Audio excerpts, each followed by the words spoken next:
Hello and welcome to another reading vlog. So this week I have decided to read like my Myers-Briggs type. So an MBTI, as it's called, stands for Myers-Briggs Type Indicator. It's a personality assessment tool based on psychological preferences in how people perceive the world and make decisions, and it categorizes individuals into one of 16 types that are based on 4 dichotomies. So you have extroversion versus introversion, sensing versus intuition, thinking versus feeling, and judging versus perceiving. So after doing the little test, I am an INFJ, which stands for introverted, intuitive, feeling, and judging. So a little bit about my type. People with this personality type are often described as insightful, empathetic, creative, and focused on the well-being of others. They tend to be deeply compassionate and value authenticity and harmony in relationships. I would say we are very much in our feels, and sometimes we can tend to stay in perhaps states of melancholy a little too long. We are definitely romantics and we view the world through a very romantic lens. We like having deep conversations. We are really good at counseling others. We can tend to be a bit sensitive to our surroundings and other people's energies. We also feel like we're the weirdos. We are the aliens on this planet and we tend to feel misunderstood and alone.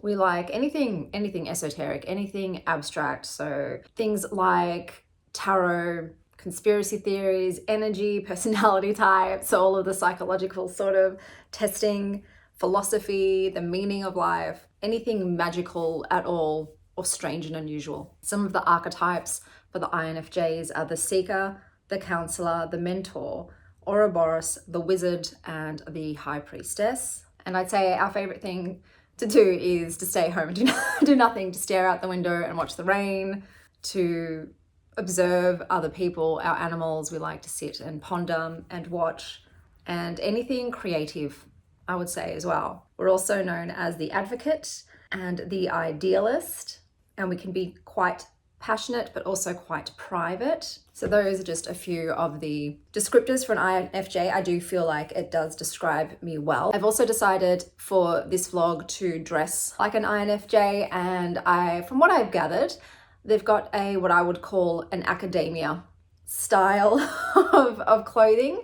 It's a bit moody and it's a bit academic, so I'm going with the academia, and I'm going to choose some outfits based on that. There's also a playlist, so I'm going to go through the playlist and tell you if I go like yay, mid, or nay to any of the songs. The first one is called Anti-Hero by Taylor Swift. The only Taylor Swift songs that I've heard and enjoyed were from her Reputation album. I like those ones the most. So there's some Lana Del Rey in here, which I'm not surprised. I think that definitely suits the mood, and some Olivia Rodrigo. And I see Alessia Cara's here. And that was definitely my anthem for quite a while. So I've decided to choose books based on some lists that people curated for INFJs. And I had to laugh because not only had I read pretty much all the books on these little smaller lists, but one of them had The Little Prince as the top choice. And if you were to ask me what's your favorite book, I would probably choose Little Prince, because it's just one that you get something different from it at every age you read it. So my experiences with it as a child varied to my experiences with as a teenager, as an adult, as a parent. Every time I read it, I get something different from it. And it's just a beautiful story, and it's steeped in feeling and belonging and place and the meaningfulness of relationships you have with others, and just absolutely everything in it is symbolic for something. There's a lot of symbolism in that book, but I love it. It's one of my favorites. And I wish illustrations in adult books was more common. I've noticed, obviously, over the years, there are more, especially in Brandon Sanderson books, for instance. When I read Tress, there were illustrations. I love illustrations in books. So I think adults, yeah, can we not have, a couple of pictures in there every now and again? But so as I said, I went through a lot of online lists, and I'd already read most of the books on there. I did find it rather interesting that for INFJs, a lot of the books recommended were nonfiction. So that sort of learning about things, especially anything psychological based or spiritual in nature. So I ended up going to this list on Goodreads, an INFJ list, and it is massive, bro. It is so big, so long. Once again, I read quite a lot of the books on this list, but I scrolled through and tried to choose some that I would enjoy. I did notice there was a lot of Murakami on there, and no, thank you. I don't drive well with that author and their depictions of women. I did also want to, I'm gonna scooch down because I can't stay on my knees for that long. I did also want to read some graphic novels, and I absolutely loved that I saw Tango recommended. And when I tell you that I was obsessed with this movie when I was young. I'm gonna need a microscope and tweezers. It's like a... Is it true what they say about guys with big shoes? Yeah. He asked you a question, answer it. Hey, I have 2 words for you. Brush your teeth! How much did they pay you to spy on us? $2.15. Shut up. I mean, obsessed. I watched it so many times, and it is a weird one. It includes like interspecies relationships, and Tank Girl is a character, but I love that film.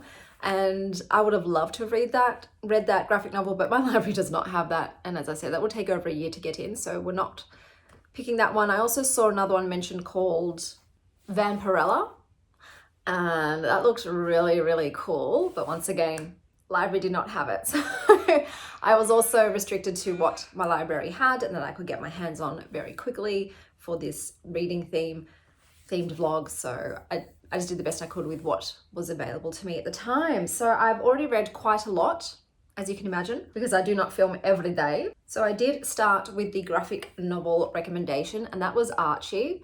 And after reading a little bit of it, I realized I think this is the graphic novel that show Riverdale was based on, right? I didn't watch Riverdale, but I'm pretty sure it's the same thing. So this is by Mark Wade, and Fiona Staples is the illustrator. I think the illustration style was great. Look, did I enjoy this book? Yeah, it's a bunch of teenage shenanigans pretty much. I think if I had read this as a teen, I would have really enjoyed it. But as an adult, look, it's a bit young for me, but it's just high school teenagers and friendships and them navigating relationships. And there was a lot of drama in there. I'd say probably my favorite character was Jughead.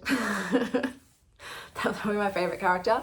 But yeah, it was a decent time, and I think as a teen, I would have really eaten this up.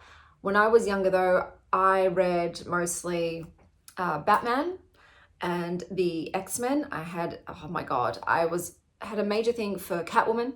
And then in X-Men, I shipped Rogue and Gambit so hard. I wrote fan fiction, and I got my hands on anything to do with the two of them as much as possible as I could. I absolutely loved them. So I'm wearing cashmere, and these pants are a wool blend, and I'm itching up a storm. I wish I could handle wool, but it is so itchy. I might have to put tights under these pants. And in terms of graphic novels, I read The Sandman, and there was something else, but I can't remember now. So those were the main things that I hit up comic book and graphic novel wise when I was a teen. So the next book that I picked up was Piranesi by Susanna Clarke. I've definitely, the ring lights, this is why the ring lights suck, have heard of this book. This is about a guy who wanders around a seaside labyrinth and eventually finds out how he got there and who he was. I would have DNF'd this if it wasn't for the fact that I know so many people who have given this 4 to 5 stars. And all I can say is, were you guys high when you read this book? Like, what? What do you mean? I've given it 2.5 stars. The first 70 pages of this book is just about this dude, Piranesi, wandering around this gigantic labyrinthine temple house that has like 3,000 antechambers and rooms and vestibules, and at certain points of the day gets flooded by the sea. And he is just cataloging all of these rooms in his journal and being a lost cunt. You can tell straight away that something's not quite right with Piranesi, and it's not until after 70 pages when you finally meet the other. So there's one other person that lives in this house that things start to get a bit more interesting based on their conversations. But that is all things get a bit more interesting. This book is mostly about this guy talking about the tides, the statues that are in this house, the birds that make rookeries in certain rooms of this house, and that is it. It's just him walking around and being like, oh, this is the room of this, and this is a room where this happens, and this is the time the tides come in, and I eat a lot of seaweed. The guy that he talks to, the other, you get the feeling that they are holding a lot back from this dude, that they are not in the same situation as this dude, that they maybe are coming and going, because every now and again this other guy gifts Piranesi a pair of shoes, a torchlight, writing paraphernalia, and Piranesi's like, why are the gods giving him these things, but all I get is just the seaweed and the clam shells and the bird droppings. What's going on? So this is a book that I would say you can see what the deal is a mile away. The twist at the end isn't that twisty. It is frustrating. You do get frustrated at Piranesi. So it's a lot about him questioning his own sanity. Is he trusting what this other guy is telling him, or what happens in the book, the big event is someone else comes into the house. So you have the other, who he's known for years, telling him, don't even interact with this other person. They will drive you mad. They will say things that make no sense, and I'll be forced to shoot you because you'll be a nut job. And then the other person's like, yeah, so this is the deal with this guy, and this is the deal with you in this place. And it's very apparent what's going on. And it's nothing much really happens. Okay, there are no fantastic insights whatsoever. It's just this dude in this place remembering who he was and how he got there, and what's he gonna do? Is he gonna stay? Is he gonna leave? I don't get the mass appeal of this. I really don't. Look, is it moody? Yeah. Is the guy solitary? Yeah. Does he find beauty in simple things? Yes. So I do see why this was recommended for an INFJ, and it's even got a very INFJ type of cover. However, I was also expecting a bit more to do with Greek mythology, because a labyrinth and Minotaur was mentioned, but no. So yes, I don't understand the hype. It could have been cut way down as well. There was just so much unnecessary journaling about what he saw that held no importance to the story in the novel later on. And I'm like, so we've just been reading all of this information that holds no weight to anything else that's going on. So why did I need to know so much about the albatross that came in on that day and laid an egg in the nest? Why? Okay, cool. So yeah, don't get the hype. I'm sorry. The next book I picked up was Invisible Monsters by Chuck Palahniuk. I don't know how to say that dude's name. I have read one of his other books, Fight Club, in the past, and I gave that a 3 stars. So I went in thinking, I might not like this. So the premise of this book is you have a young woman who used to be a model, and she suffered a horrific incident in which a gunshot blew off the entire lower part of her face, like her lower jaw is just blasted to smithereens. And she hangs out with these other models, and it opens up with a scene where one of her friends has shot her other friend. And she herself has set the house on fire on this friend's wedding day. So it's pretty hectic how it starts. Immediately, I didn't really love the writing style. There was quite a lot of gimmicks and repetitiveness thrown in there. But this book did make me feel yuck. So this had the themes of transgender people, AIDS, people passing away from AIDS, and people who've become disfigured from accidents or incidents. And I do not think that the author handled those with sensitivity whatsoever.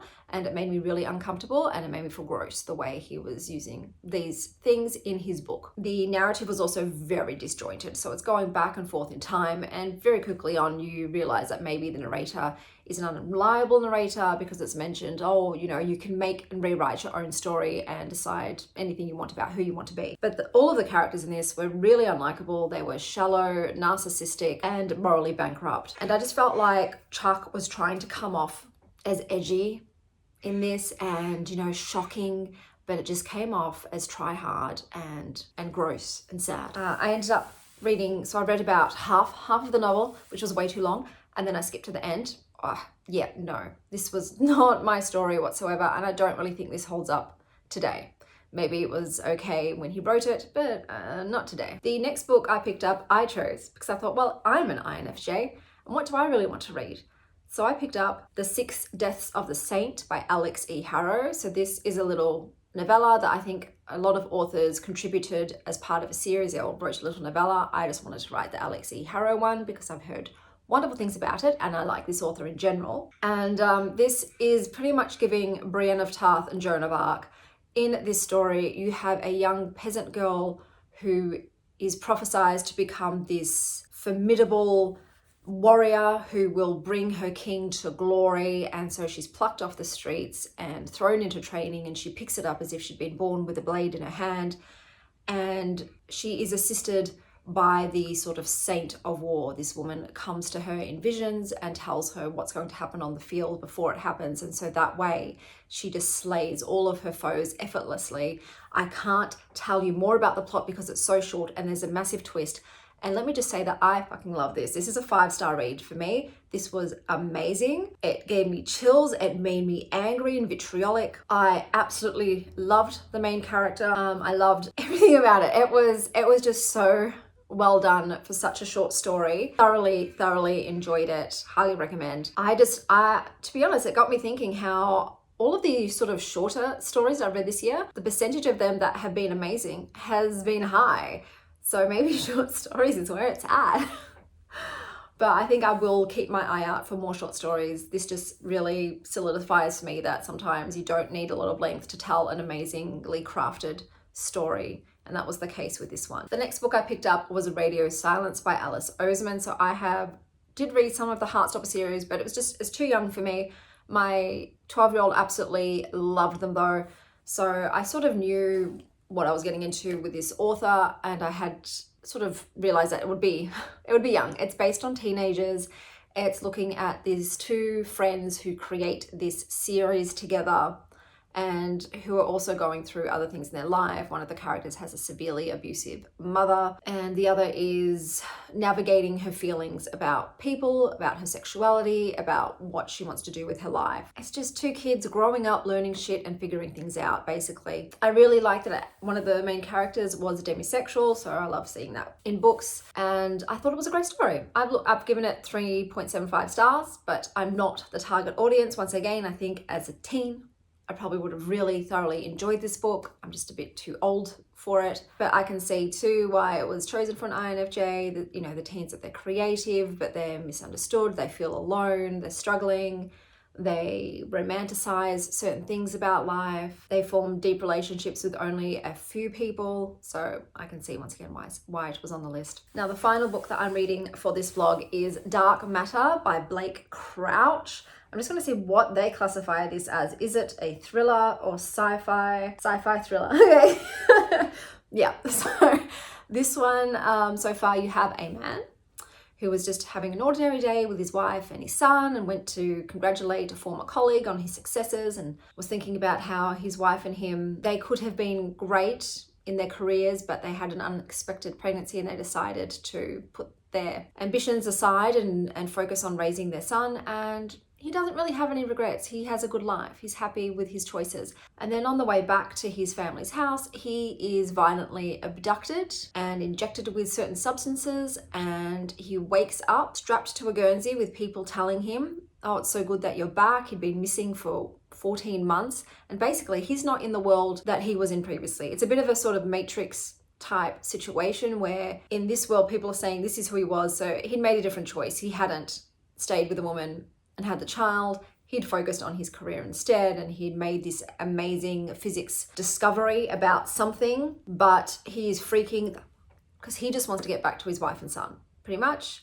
And so he's trying to figure what the hell's going on. And for me, it's feeling like a multiverse situation. I feel like maybe he found some way to make a different choice, like a sliding doors, you know, and be in that reality instead. That's what it's feeling like, but it's very thrillery. It's very fast-paced. People are constantly chasing after him, and people are being murdered left, right, and center, and people think he's insane. They try to have him committed, and he's like, no, I've got an indent of where my wedding ring used to be. That was real. It wasn't just in my head. I was physically there. So it's interesting. I'm enjoying it. I wonder how this is going to end. I feel like books like this can either be amazing or a bit meh, depending on how they wrap it up. But yeah, so far I am enjoying my time with it. And, you know, it brings up, I think I love everything to do with, you know, sort of the multiple lives storyline, where it's like, if I had made this choice, this is how my life would have turned out if I'd made that choice. And then figuring out, well, which is the one I think is the best and why. I like that kind of stuff. So that is the final book that I've got on the docket today. I'm just going to go out to a cafe and have a nice lunch and visit the library and grab some new books. And then tomorrow, kids and I are off to see Inside Out 2, and we're very excited. We loved the first film, and Riley is the same age as my eldest daughter, so it's like she's grown up with Riley. Look, I will always be forever salty about Bing Bong, okay? He could have easily been brought back. It was an easy fix, but no, they left him to be forgotten. Don't know how long I'm going to be able to have this out for guys. Probably going to go out to lunch and then come home and put my tracksuit pants on. But I'll see you guys when I have finished Dark Matter.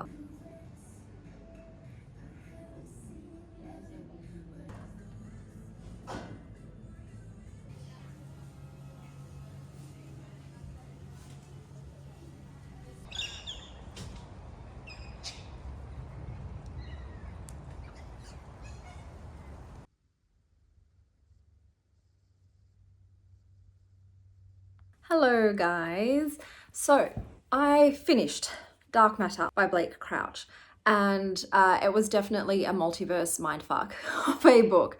It got a lot darker and more violent than I was anticipating. It's one of those books where I just was on the edge of my seat the whole time. I was feeling stressed the way everything went down. I've got one thing to say to Jason number 2. You dude, you ruined it for everyone. Everybody, you selfish prick. I hope you're happy now. But I did enjoy it. I gave it a 4.25 stars.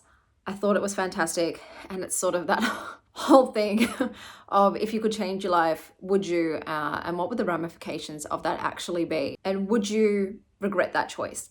It is a full-on book. I literally had to pick up something immediately afterwards because it's one of those novels where I knew that I would just sit there and spiral. I would just think about it the whole time, and I didn't want to do that. I was also very grateful for my life and that what happened to these characters wasn't happening to me. But it was a good thriller sci-fi book, I will say that. So let's recap everything that I have read for this INFJ vlog. So we started off with Piranesi, which I gave 2.5 stars. I don't get it, but if you read the first few chapters and you're digging it, then you'll like the book. There is no real like super twisty twist in it. It's something you can see a mile away. So I'd say it's more about the vibes and the writing in that one. Then there was Invisible Monsters by Chuck Palahniuk, which I just think is not standing up in today's current age. I think what this author did back then was trying to be edgy and cool, and it's not. I did not like how the commentary that was made or what they did with that book whatsoever. So that was definitely a fail for me. Then there was The 6 Deaths of the Saint by Alex E. Harrow, which I gave 5 stars. It was fantastic. And you've got an absolute bad bitch of a main character that I would stand and worship 100%. And then there was A Radio Silence by Alice Oseman, which is a teen novel that I gave 3.75. I just think I'm too old for it, but I think teenagers would absolutely eat it up. Archie, the graphic novel series. I haven't seen Riverdale, but I've seen sort of promos, trailers for it. I feel like the series is much darker and sexier than the comic. Please comment down below if you know, but I felt like the comic was quite wholesome and I don't feel like it's got the same vibe as that Riverdale show, but I don't know 100%. Oh my God. Does anyone else have just hair that just goes rogue? I have so many of them. There's this one here too. Like what is happening with this? That'll have to do. And then I ended it with Dark Matter by Blake Crouch, which I gave 4.25 stars, which was a pretty good thriller sci-fi that is now a movie that I will not watch because I know I'm just going to be stressed out the whole time with that as well. Can't do it. Can't do it. But those were all the books for this INFJ vlog. If you know your MBTI personality, comment down below. I'm interested to see what my viewers are, if we're all similar or different. Until next time, stay wild, Star Child.